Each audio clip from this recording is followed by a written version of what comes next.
Hello, hi, welcome, namaste. I'm Preeti Sachdeva from Parenting with Preeti. As you all know that I have started my podcast talk show on Joyful Journey, Your Path to Happiness. So today I have a great friend of mine, Mrs. Reema Thinji. Thank you so much, Reema ji, for coming and accepting this invite. Thank you so much. It's indeed my pleasure. Same here, same here. So before we start with today's topic and discussion, let me introduce her. Mrs. Reema Thinji is a career strategist, child psychologist, and parenting coach. She is also the founder of Parvarish Pariksha, Parents Anmol Hain, and an ISO certified firm associated with 15 plus government schools in Punjab. Also, as a counselor, she has taken 500 plus one on one counseling sessions. Along with this, she has also trained 100 plus teachers. Currently, she provides career guidance to SGPC schools, empowering students and educators across Ludhiana and Khanna in Punjab. Wow, what a lovely profile you have, ma'am. Thank you so much. Thank you. So, as I told you, that she is also a parenting coach. So today's topic of discussion is understanding the teenage crushes and emotions. Now what is crushes and emotions means हम लोगों ने ज्यादा time देखा है कि जब बच्चे college level में आते हैं या टीनेज में जैसे नाइन्थ ऑनवर्ड्स ही होते हैं तो they start getting इन्फैक्चुएशन with the opposite genders. तो आज हम उसी के बारे में बात करने वाले हैं कि ऐसा क्यों होता है और इसको कैसे आप लोग मतलब इस चीज को कैसे आप हैंडल कर सकते हैं as a parents also and as an educator also. So, Reema ji, what is the psychological and emotional impact of teenage attraction and how should the parents perceive this phase? Ma'am, देखिए, आपने खुद ही पहले कहा है कि teen age एक ऐसी as है जो कि बहुत ही डेलिकेट येट ब्यूटीफुल एज होती है हर किसी की उम्र में। और उम्र में इन्फैक्चुएशंस, लव, अट्रैक्शन और यही उम्र होती है आपकी करियर बनाने के लिए और आपको किसी एक पाथ पे अग्रसर होने के लिए कि आप अपने फ्यूचर के बारे में सोच सकें, अपने पैरों पे खड़ा होने के लिए एक कदम उठा सकें। बहुत So, डेलिकेट उम्र है और इस उम्र में जब आपके हॉर्मोन्स रिलीज होते हैं और हॉर्मोन्स किस तरह के क्रिएटिव थॉट्स को और ज्यादा इम्बाइब करने के कौन से लव हॉर्मोन्स जैसे कि एस्ट्रोजन हो गए, ऑक्सीटोसिन हो गई या टेस्टोस्टेरोन हो गई। इस तरह के जो हॉर्मोन्स हैं ये इस उम्र में 9 साल की उम्र के बाद जब बॉडी के अंदर रिलीज होते हैं तो वो आपकी बॉडी के अंदर फिजिकल चेंजेस तो लेकर आते ही हैं, लेकिन साथ में आपकी इमोशनल जो इंटेलिजेंस है उसको भी इफेक्ट करते हैं और उसको भी कहीं ना कहीं से आपको ये बताते हैं कि आपकी बॉडी के अंदर चेंज तो हो रहा है लेकिन आपके माइंडसेट में भी चेंज हो रहा है। तो वो एक बहुत इम्पैक्ट डालता है बच्चों की सोच पे और वो सोच दोनों तरफ जा सकती है, नेगेटिव की तरफ भी और पॉजिटिव की तरफ भी। डिपेंड करता है कि आप किस एनवायरनमेंट के अंदर घिरे हुए हैं। आपके जो पेरेंट्स हैं वो किस तरह से आपको संरक्षण दे रहे हैं कि वो आपके जो ये इमोशनल इम्बैलेंस हो रहा है हॉर्मोन्स की वजह से वो कितनी जल्दी संभाल सकते हैं। तो यहाँ पर इम्पैक्ट जो है वो दिखता है फिजिकल बॉडी में भी और बिहेवियर चेंजेस में भी। तो ये बहुत जरूरी है कि हम बच्चों को बड़े प्यार से और डेलिकेट तरीके से संभालें। बिल्कुल जी बिल्कुल मैम। सही। Thank you so much for this insight. मतलब आपने एकदम अच्छी तरह से क्लियर कर दिया कि जैसे फिजिकल डेवलपमेंट और इमोशनल डेवलपमेंट होती है उस स्टेज पे और जिस टाइप से हॉर्मोन्स रिलीज होते हैं तो parents need to take care कि हाँ हमको किस टाइप से अपने बच्चे को इस एज में संभालना है। तो इसी के बारे में आगे थोड़ा और इस पे लाइट डालिएगा कि how can the parents create a safe space for the teenagers to open up the discussions with their feelings without fear of judgement. अब जैसे इस स्टेज पे कभी देखा जाता है कि हाँ जैसे आपने कहा कि हॉर्मोन्स रिलीज होते हैं तो कुछ कुछ चीजें ऐसी होती हैं जो बच्चों को जानने की क्यूरियोसिटी होती है बट दे गेट फियर कि हाँ हम नहीं पूछ सकते या किसी के साथ अट्रैक्शन हो भी जाता है तो हम अपने पेरेंट्स से बात नहीं कर पाते। तो ऐसे में पेरेंट्स को किस टाइप का एटमॉस्फेयर उनको देना चाहिए कि बच्चा अपने आप ही वो चीज को डिस्क्लोज करे और करेक्ट पाथ पे रहे। जैसे मैंने बताया कि इस उम्र में जब आपके हॉर्मोन्स रिलीज होते हैं तो बच्चों के अंदर बहुत चेंजेस आते हैं। जब राइट। चेंजेस आते हैं तो ऑब्वियस सी बात है कि वो ऑपोजिट जेंडर की तरफ भी अट्रैक्ट होते हैं। ठीक है? सबसे बड़ा रीज़न तो ये आता है जब हम उनके हॉर्मोन्स रिलीज़ होते हैं तो अट्रैक्शन जो आता है जिसके लिए पेरेंट्स बड़े परेशान हो जाते हैं कि इनका जो ध्यान है वो पढ़ाई से हट गया। और ये अगर मैं बड़ी सिंपल भाषा में पंजाबी भाषा में बात करूँ तो हम बोलते हैं ना कि लव लफाटे च पै गया है और बात गल कर दे कि ये चैटिंग च पै गया है, इदा गल कर दे जिदा पंजाब च।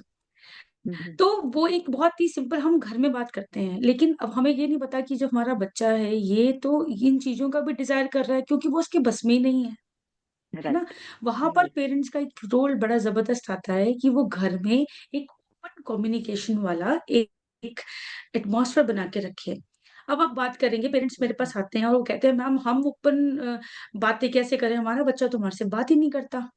बात ओपन तो तब राइट। करेंगे ना जब बच्चा बात करेगा। अब मैं उनको एक सजेशन देती हूँ कि जब आप बच्चों के साथ गाड़ी में जाते हैं, ठीक है? आप मील अपना रात को डिनर करते हैं, लंच करते हैं, तो आप उस समय बड़े डेलिकेट तरीके से बच्चे से बात करें। और बात क्या करें, आप अगर डायरेक्ट पूछेंगे तो वो कहेगा कि मैम मेरे पेरेंट्स तो मुझसे ज़्यादा सवाल-जवाब कर रहे हैं। वो इन्वेस्टिगेट कर रहे हैं, इंटेरोगेट कर रहे हैं मुझे, जो कि इस उम्र के बच्चों को पसंद नहीं आता।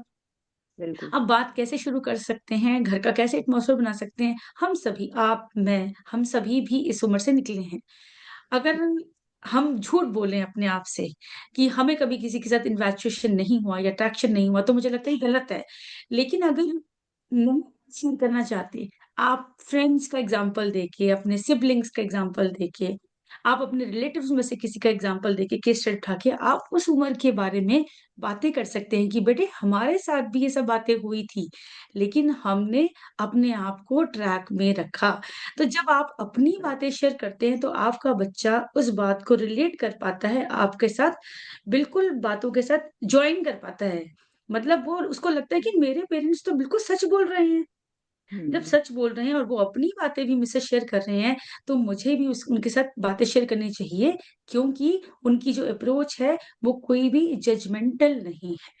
अब यहाँ पर बहुत बड़ी बात आती है, पेरेंट्स क्या करते हैं, कोई भी हम अगर बच्चा बात करता है, ऐसा नहीं है कभी बच्चा पहली बात में बात नहीं करता।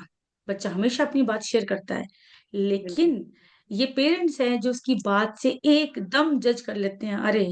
तेरा तो यही काम शुरू हो गया।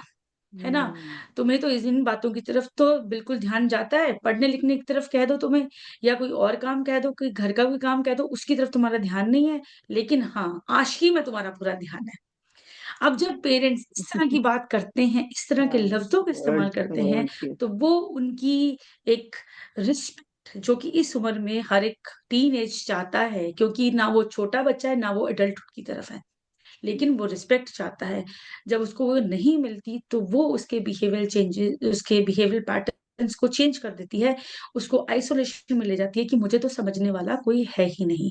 तो हम्म। घर में अगर आप हेल्दी एटमॉस्फेयर रखते हैं, आप अपने सीक्रेट शेयर करते हैं और आप सच बोलते हैं। देखिए बहुत ज़रूरी है कि आप अपने बच्चों के साथ एक हेल्दी के साथ फुल रिलेशनशिप भी रखें। ज़रूरी ये नहीं है कि आप हमेशा पेरेंट्स अपने आप को आइडलाइज़ करके पेश करें बच्चों के सामने, बिल्कुल ज़रूरी नहीं है। राइट। हम जैसे हैं, हमसे भी बहुत सारी गलतियाँ हुई हैं और अगर हम अपनी गलतियों को बताते हैं, स्वीकारते हैं और बताते हैं कि आज हम तुम्हारे माँ-बाप के रूप में सक्सेसफुल भी हैं और हमने तुम जैसे होनहार बच्चों को पैदा किया है और उनको हम अच्छी तरह से इनकरेज कर रहे हैं। वो देखो सोसाइटी के लिए एग्ज़ाम्पल हैं। तो बच्चा भी सीखता है कि हमारे पेरेंट्स तो सोसाइटी में अच्छा नाम रख रहे हैं। अगर वो बिगड़े नहीं, वो भी इस उम्र से निकले हैं, तो हमें भी अपने पेरेंट्स से सपोर्ट मिलता है क्योंकि ये कहने की बात है, बच्चा सबसे ज़्यादा अगर आइडलाइज़ करता है तो अपने पेरेंट्स को करता है, चाहे वो जितनी मर्ज़ी टीनेज का बच्चा आपके सामने शो करे कि वो आपकी बात नहीं सुन रहा, लेकिन वो आपके सबकॉन्शियस माइंड में आपकी बातों को कैच करता ही करता है, चाहे वो नेगेटिव हो, चाहे वो पॉज़िटिव हो। इसलिए एब्सोल्युटली, बहुत ज़रूरी एब्सोल्युटली। है कि बिल्कुल। पेरेंट्स एक हेल्दी रिलेशन बना के रखें, पॉज़िटिव एक कम्युनिकेशन करें, नेगेटिव वर्ड्स को बिल्कुल नकारें। कहते हैं नेगेटिव वर्ड्स का व्रत रख लें, तो टीन एज में तो नेगेटिव वर्ड्स को आप जितना हो सके वो अपनी अवॉइड वोकैबुलरी करो। से, अपनी डिक्शनरी से निकाल दें। जी। एब्सोल्युटली। ऐसा पूरी चीज में एक मजेदार बात आपने ये कही कि नेगेटिव वर्ड्स का व्रत रख लो। वो ज्यादा अच्छा रहेगा, बच्चों के लिए भी और खुद की फैमिली की लाइफ के लिए भी। क्योंकि इस स्टेज में ज्यादातर देखा जाता है, अगर बच्चे गलत करने भी जा रहे होते हैं ना, पेरेंट्स का पहले ही माइंडसेट बन जाता है, अच्छा ये तो अब गया हाथ से, ये तो गई हाथ से। बिल्कुल, बिकॉज बिल्कुल। उनके टाइम पे इस टाइप की बातें बोली जाती थी, एंड दे डोंट नो कि बच्चों को किस टाइप से समझाना है। और बच्चों को ये नहीं पता कि जो हम कर रहे हैं वो सही है या गलत है। मतलब ये दोनों की चीजें ही अगर मतलब दैट्स व्हाई यू सेड ना कि पेरेंट्स को अपना ही एग्जांपल दे के बच्चों को बताना चाहिए, हाँ हमारे साथ भी हुआ था, it will happen with you also, but कैसे उसको टैकल करना है इज योर रिस्पॉन्सिबिलिटी। मतलब उसके वेज बता के और इसका वो करके very nicely you have projected this thing. And in continuation to this, जैसे हमने अभी बात करी इस चीज की पेरेंट्स के लिए, कि इस टाइप से इनको जो है अपना रोल मॉडलिंग करना चाहिए, कि बच्चे से कम्युनिकेशन, ओपन कम्युनिकेशन करना चाहिए। अब ओपन कम्युनिकेशन में सिर्फ उनका शेयरिंग ही आता है, या are there any boundaries to be set, या कोई कंसेंट उनको लेने चाहिए पेरेंट्स से, जिससे कि ये रिस्पेक्टफुल रिलेशनशिप बन सके पेरेंट्स के साथ भी। बिल्कुल। अगर मैं बात करूँ पॉजिटिव, खाली पॉजिटिव बोलने बोलने से कभी भी इम्प्लीमेंटेशन नहीं होती। घर में आपको एक बाउंड्री सेट करनी, जैसे आपका सवाल ही है, वो बहुत ज़रूरी है। और बाउंड्रीज़ कैसे? जो टीनेज का बच्चा है, जब वो इस उम्र में दाखिल होता है, तो एक सबसे बड़ी एक जो चीज़ वो अपने अंदर लाना चाहता है और चाहता है अपने पेरेंट्स से, वो है फ्रीडम। यस। वो कहता है कि भई मैं अपने आप को अब बड़ा हो गया हूँ, मैं अपने आप को सँभाल सकता हूँ, मैं अपने काम खुद कर सकता हूँ।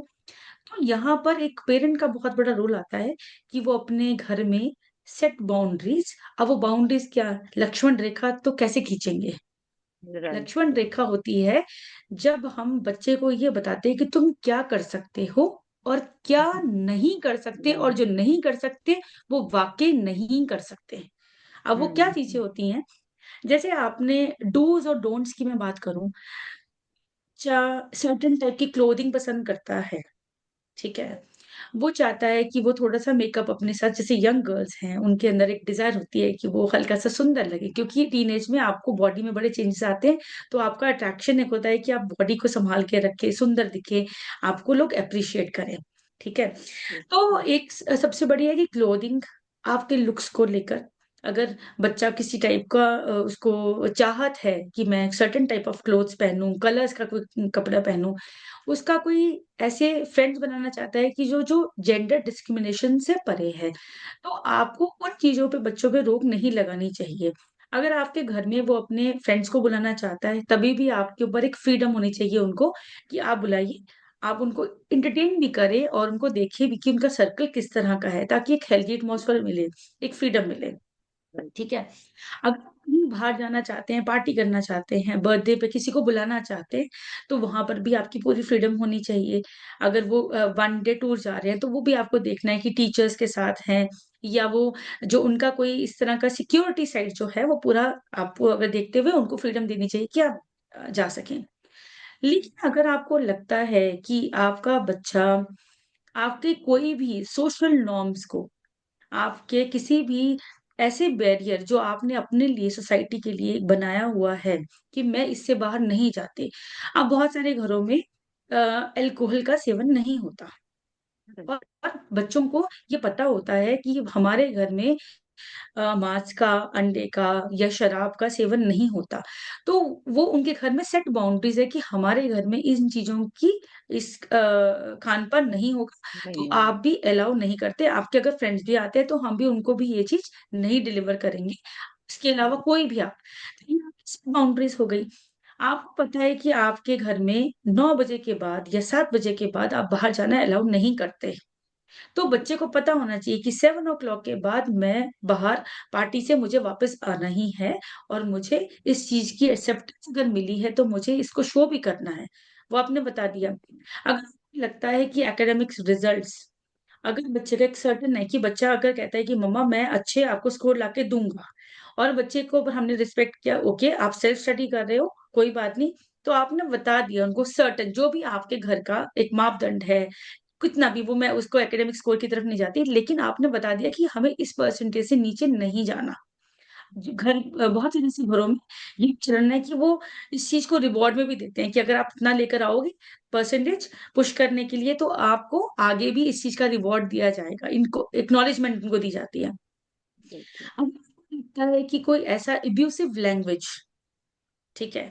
और अगर आप कहते हैं कि हमारे घर में इस तरह की लैंग्वेज बिल्कुल प्रोहिबिटेड है, तो वो भी आपके बच्चों को पता होना चाहिए कि अगर ये वाली बात हो गई, तो इसके परिणाम मुझे किसी भी चीज़ में देने पड़ सकते हैं। चाहे वो मेरी पॉकेट मनी में रिडक्शन हो, चाहे मेरा बाहर जाने का हो, चाहे मेरे इंक्रीज़िंग आवर्स पढ़ाई के हों, चाहे मुझे कोई रिवॉर्ड के रूप में कोई चीज़ मिलनी, उसकी कटौती हो जाएगी।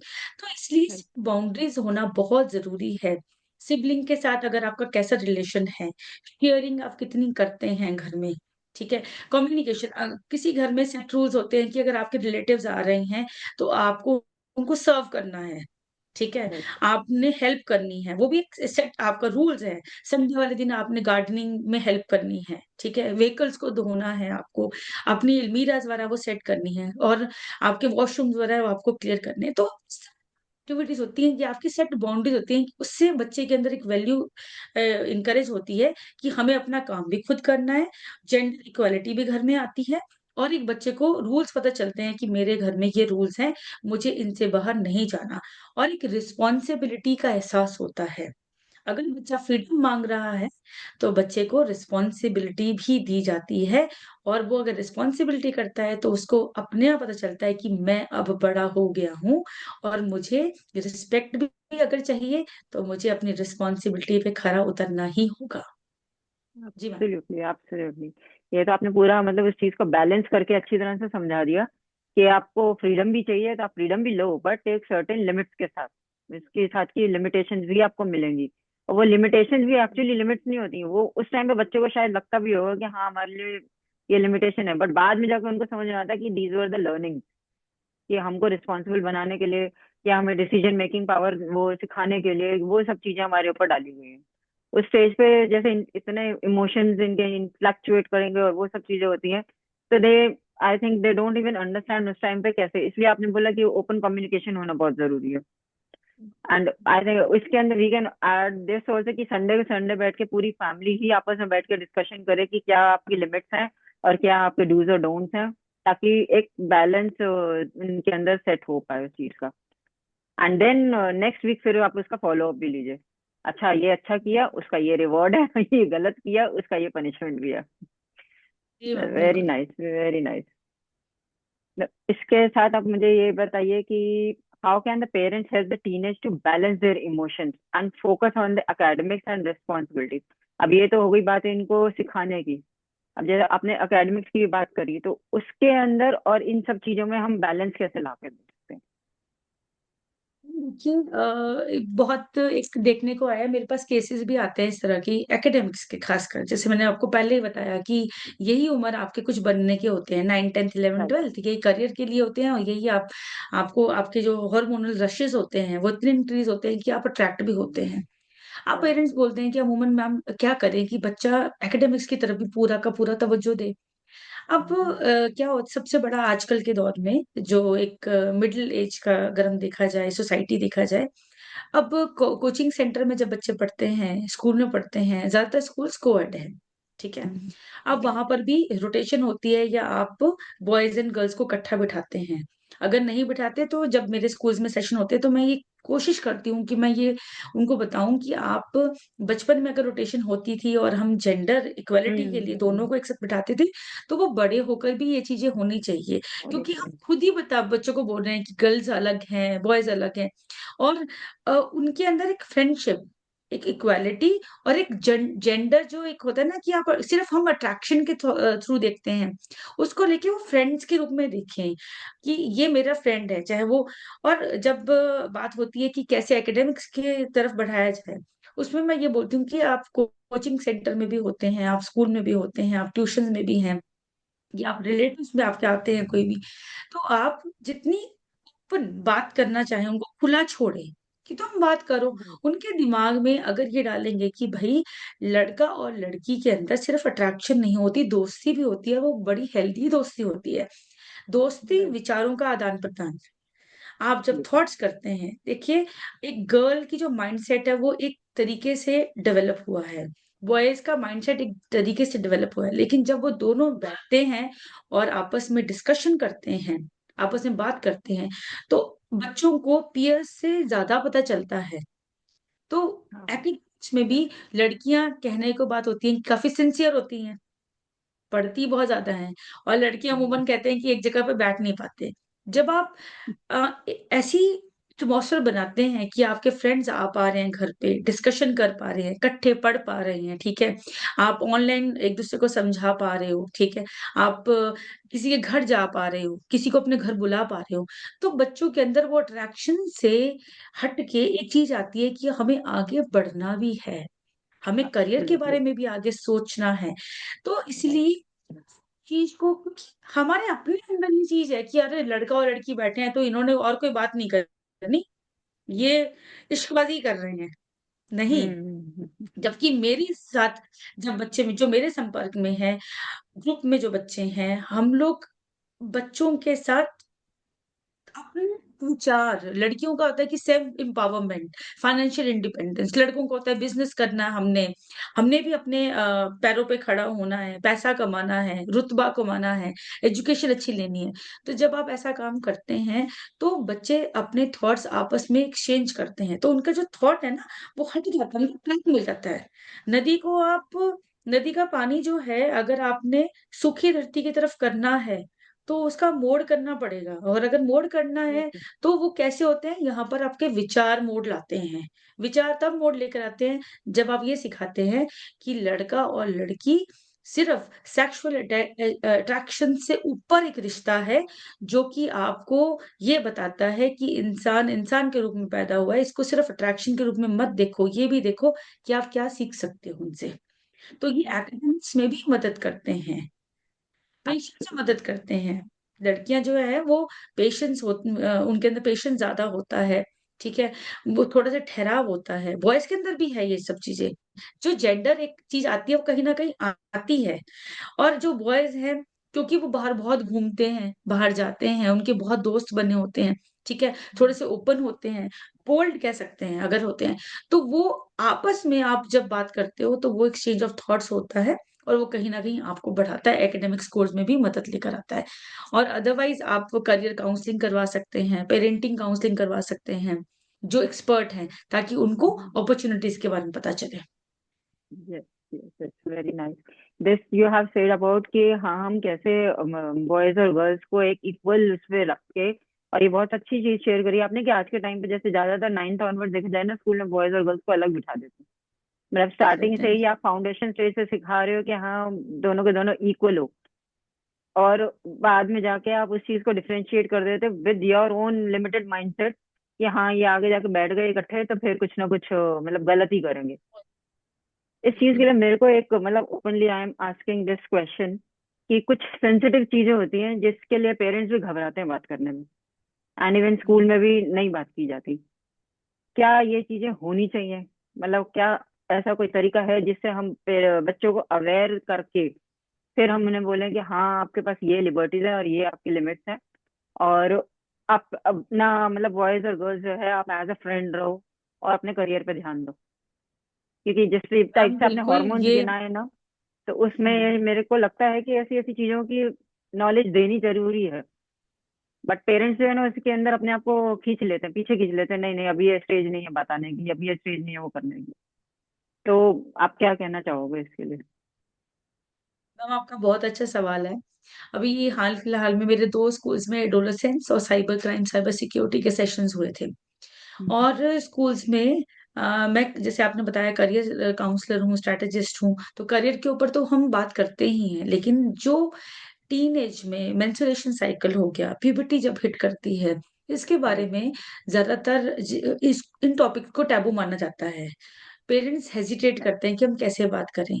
अब बच्चे जब अपने अंदर बॉडी के अंदर चेंजेस देखते हैं, गर्ल्स के जब ऑर्गन्स इंक्रीज़ करते हैं, उनकी बॉडी के अंदर कर्व्स आते हैं, पीरियड्स आते हैं, डेट की जब तो लड़कियों को इस बारे में अगर जानकारी ना दी जाए, तो ये अलग गलत दिशा में भी चले जाता है, और सेम बच्चों की भी जब लड़के होते हैं उनकी वॉइस चेंज होने लगती है, उनकी मुस्टैच आने लगती है, बियर्ड आने लगती है, उनके प्राइवेट ऑर्गन्स पे जब हेयर ग्रो करने लगते हैं, तो उनको ये समझ नहीं होता कि हमारी बॉडी के साथ हो क्या रहा है।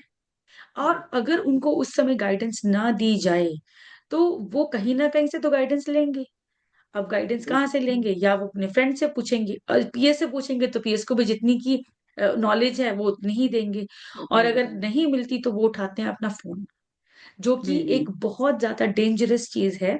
क्योंकि जब आप गूगल करते हैं या किसी भी चीज को सर्च करते हैं तो उसके बहुत सारे प्रोज एंड कॉन्स भी आपको देखने को मिल जाते हैं। एब्सोल्युटली। क्यों ना हम शुरुआत अपने घर से करें, हम स्कूल से करें। तो इसलिए जो आपने बात की, इस बारे में बात होना बहुत जरूरी है, बच्चों को बताना बहुत जरूरी है। क्योंकि अब मेंस्ट्रुएशन साइकिल भी जो किसी टाइम पे 11 13 12 13 साल की उम्र में चलता था, अब 8 साल की गर्ल्स के अंदर हिट कर रहा है। तो अगर बच्चों को नहीं इस बारे में पता होगा, तो हो सकता है कि बच्चे की एक बच्चे को गाइड कोई गलत भी कर सकता है। और जो बॉयज हैं उनको भी इस बारे में बताना, क्योंकि जब आपके हार्मोनल रशेस होते हैं और बॉडी में चेंजेस आते हैं, तो बच्चों के अंदर कुछ डिजायर्स भी उत्पन्न होती हैं। चाहे वो एक किसी भी ऐसे सब्सटेंस को लेने की, चाहे वो किसी भी फॉर्म का हो, चाहे अल्कोहल हो, स्मोक हो, ड्रग्स हो। अगर उनको उस समय की गाइडेंस नहीं मिली, पहले नहीं बताया, तो वो उस चीज को लेने से पहले बिल्कुल भी हिचकिचाएंगे नहीं। इसलिए ये बहुत जरूरी है कि इसके बारे में बात हो, इसके बारे में पहले ही बच्चों को अवेयर किया जाए कि इस तरह की चीजें होंगी। लेकिन राइट। आपको जब जानकारी होगी, तो आप किसी भी काउंसलर से, टीचर से, स्कूल काउंसलर से, पेरेंट्स से इसके बारे में खुल के बात करें। तो ये बहुत बिल्कुल। जरूरी है कि आप बात करें। Right right right, because being a teacher, मतलब मैंने भी ऐसे 13 to 14 ईयर स्कूल में जैसे किया है ना, तो I have seen the girls की जिनको फर्स्ट टाइम मेंस्ट्रुएशन शुरू हो जाता है ना, दे गेट स्कैर्ड। उस मोमेंट पे उनको पहले सब कुछ बताना और उस चीज का अवेयरनेस देना कि हाँ बेटा, it's a natural process for every girl, for every women. और फिर उनको उस चीज के लिए स्टेबल करना, फिर पेरेंट्स को समझाना कि आप इस चीज को उनको मतलब उस तरीके से समझाइए ताकि बच्चे कंफर्टेबल रहे आपके। Because that is a kind of an emotion, जितना उस टाइम पे ज्यादा ही वो फ्लक्चुएट करता है कि उनको समझ ही नहीं आता कि ये हुआ क्या हमारे साथ, द फर्स्ट टाइम एक व्हेन दे बात मैं गेट। और ऐड करना चाहती हूँ। जब आपको प्यूबर्टी हिट करती है, तो आपका जो मैंने आपको बताया था, कुछ बच्चों के अंदर इमोशनल बहुत ब्रेक डाउन आ जाता है। वो अपनी राइट। जो सेल्फ एस्टीम है और अपना जो सेल्फ करेज जो होता है, उसको बहुत ही वो लो मानने लगते हैं। मानने उनको लगते हैं। लगता है अगर उनको नॉलेज नहीं, उनको लगता है हमारे साथ पता नहीं क्या हो गया और कुछ गलत हमारे साथ हो रहा है हमारे साथ। अगर बच्चे की वॉइस चेंज होती है और सामने वाला बच्चा हंसता है, तो उसको लगता है कि मैं स्कूल नहीं जाऊंगा, मैं कहीं बात नहीं करूंगा। क्यों? मेरी राइट। कभी पतली हो जाती है आपकी आवाज, वो बोलने से हिचकिचाने लगता है। गर्ल्स बिल्कुल। हैं, गर्ल्स के अंदर एक ओडर, एक स्मेल क्रिएट होने लगती है, और साथ बिल्कुल। वाला उस चीज को महसूस करता है कि ये कुछ अलग सी स्मेल आ रही है। और सामने वाला अगर उसको टोक देता है, और उस बच्चे को नहीं पता कि किस तरह से सैनिटेशन रखनी है, किस तरह से उस चीज को कैरी करना है, और अपने आप में कॉन्फिडेंस फील करना है कि ये मेरी बॉडी के अंदर चेंजेस हैं, और ये मुझे एक अलग रूप में आगे आने वाले टाइम में लेके जाएगा। ठीक है? और ये मुझे एक देन मिली है, कुदरती देन मिली है, और बिल्कुल। मुझे इसके लिए प्राउड फील करना चाहिए, rather देन फीलिंग बिल्कुल। ashamed। जब आप ये बातें नहीं बताते, तो बच्चे के अंदर एक नेगेटिव इम्पैक्ट आता है, जिसके लिए अवेयरनेस होना बहुत ज्यादा जरूरी है। अब चाहे आप सैनिटेशन हो, बॉडी चेंजेस हो, आपकी कर्व्स बनते हैं, चाहे आपके हिप्स के एरिया से बनते हैं, या आपके आगे चेस्ट की साइड से बनते हैं, आपकी बॉडी में हेयर ग्रो आ रहा है, आपकी बनावट चेंज हो रही है, या आप हम्म। बच्चे को न्यूट्रिशन के बारे में बताएं, हेल्दी न्यूट्रिशन के बारे में, कि इस समय आपका जो खान पान है वो बहुत ध्यान, आपकी स्लीप बहुत अच्छी होनी चाहिए, आपका खान पान बहुत अच्छा होना चाहिए, आपका जो कम्युनिकेशन है वो बहुत अच्छा होना चाहिए। लड़कों के लिए भी ये वाली चीज बहुत जरूरी होती है कि आप अगर अपने अंदर चेंजेस महसूस कर रहे हैं, तो उसका डिस्कस करें, वो पेरेंट्स से बात करें, ताकि Absolutely, कॉन्फिडेंट रहें वो। absolutely. बिल्कुल। And for this we both would love to request the teachers and educators also, जैसे आपके स्कूल में भी आप लोग साइंस में ये सब चीजें 9th ऑनवर्ड्स पढ़ाते हैं, तो those are the only bookish things. कि हाँ रिप्रोडक्शन क्या होता है और बॉडी में चेंजेस, बॉय का क्या हार्मोन है, गर्ल का क्या हार्मोन है, ये सब चीजें हम उसमें पढ़ाते हैं। इवन के मेंस्ट्रुएशन साइकिल के बारे में भी होती है। बट प्रैक्टिकली जब बच्चे वो चीज देखते हैं तो उस टाइम पे भी उनकी या तो ट्रेनिंग ऐसी रखी जाए स्कूल में कि उनको आप बता पाओ कि हाँ ये सब चीजें जो आपने साइंस में पढ़ी है ना ये होता है। Then they will relate and then they can get that self esteem arouse.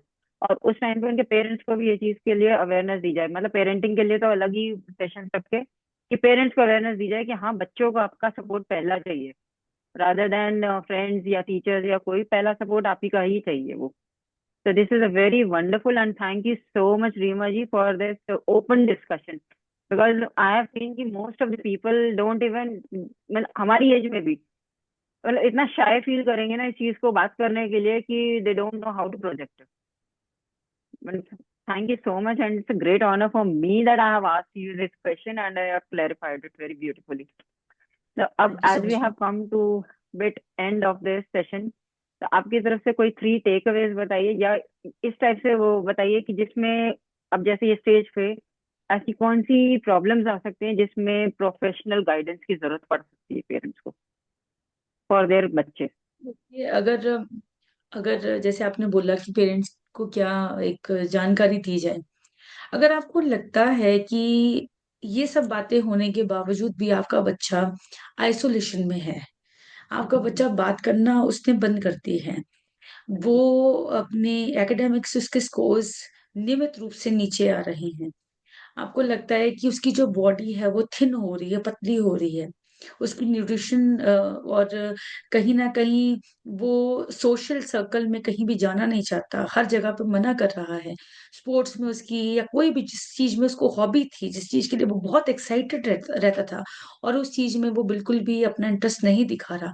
तो ये सब चीज़ें जो हैं वो बड़ी वाली होती हैं और इसके लिए आपको एक गाइडिंग काउंसलर की हेल्प लेने में कोई भी एतराज़ नहीं करना चाहिए, क्योंकि अमूमन क्या करते हैं पेरेंट्स बोलते हैं कि हम पता नहीं हमारे बच्चे का क्या हो गया है और क्योंकि और कुछ भी हो सकता है देखिए, इसमें बहुत सारी बातें आती हैं, उसके पीछे बहुत सारे रीज़न भी हो सकते हैं, क्योंकि रिजेक्शन बच्चा इस उम्र में बर्दाश्त नहीं कर पाता।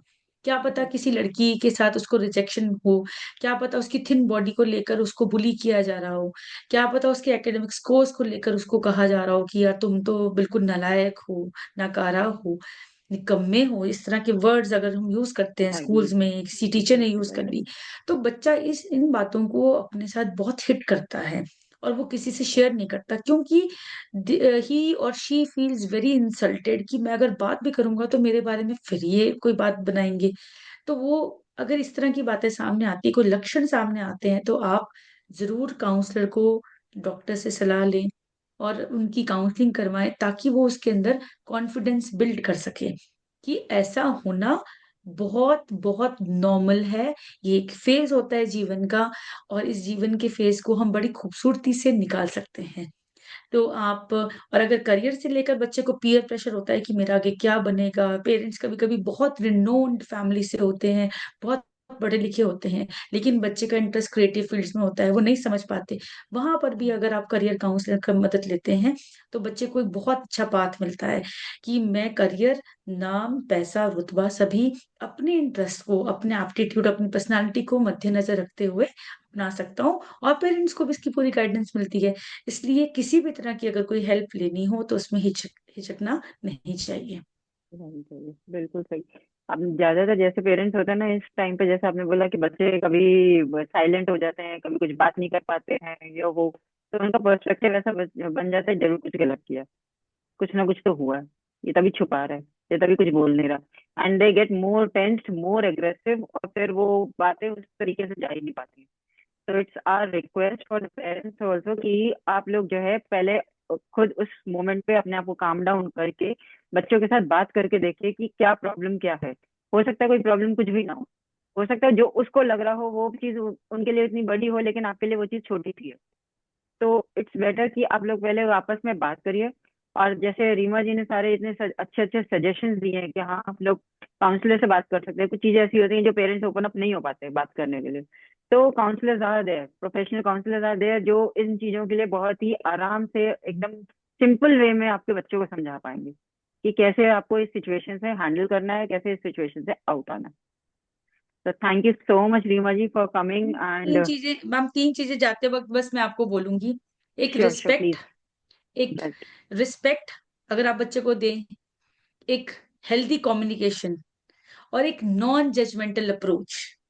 अगर आप ये तीनों टीनेज बच्चे के साथ रखते हैं, तो मुझे लगता है कि आपका रिलेशन बहुत ज़्यादा प्रफुल्लित हो सकता है, बहुत ज़्यादा खुशमिना मिज़ाज हो सकता है अपने बच्चों के साथ। बिल्कुल बिल्कुल। Thank you so much for these golden nuggets. Respect होना बहुत जरूरी है, जजमेंटल नहीं होना बिल्कुल भी, और कम्युनिकेशन अच्छा सा रखना।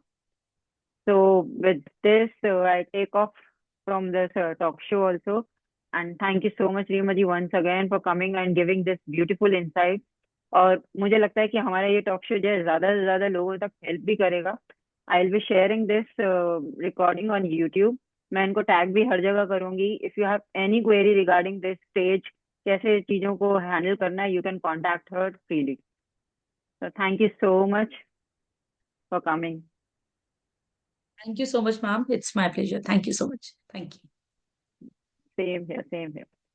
So thank you so much, audience. Take care. Happy parenting.